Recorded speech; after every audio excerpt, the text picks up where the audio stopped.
pregnant, unmarried, locked in a freezer. All because my billionaire boyfriend needed to be a good man for the woman he actually legally married. After 4 years with Killian, I got pregnant. I took the pregnancy test and my ID to a private hospital to set up a file. But when entering insurance information, I was stopped by the blonde administrative specialist. "Mrs. Smith, the system shows there is a problem with your marital status." She looked at me awkwardly. "Your marriage to Mr. Killian is not legally effective." I was stunned and instinctively retorted, "That's impossible. We registered in Las Vegas. All the procedures were." "There is only an application record, no final signed effective document." The specialist turned the screen around and tapped the keyboard a few times. "Moreover, Mr. Killian's legal wife shows another lady's name."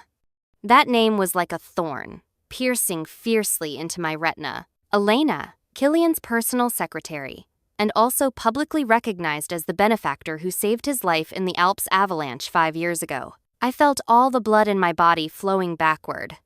How could it be her? Chapter 1. When I walked out of the hospital, it started raining heavily in New York. I didn't use an umbrella, letting the cold rain soak through my body. Just as determined as I was 4 years ago when I knelt at the entrance of the family manor in the rain at night to be with Killian, begging my father to sever ties. Back then, I was a full scholarship winner at a famous Ivy League school and the heir the family had high hopes for.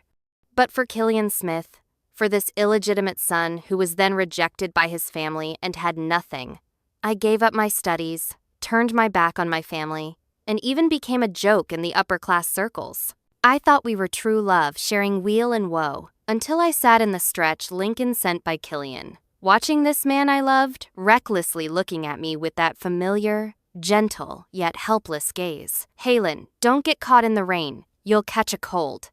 Killian took off his expensive custom suit jacket and considerately draped it over me, his movements impeccably gentlemanly. He was always like this, emotionally stable and elegant, even when stabbing me in the back, you know?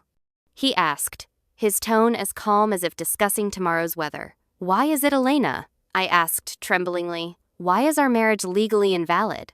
Why is she your wife?" Killian sighed, reached out to pull me into his arms, his fingers gently running through my soaked long hair. "Halen, you are always so serious." He lowered his head and kissed my forehead, a coaxing tone in his voice. "That's just a piece of paper. You know, the only person I love is you. My future, my children."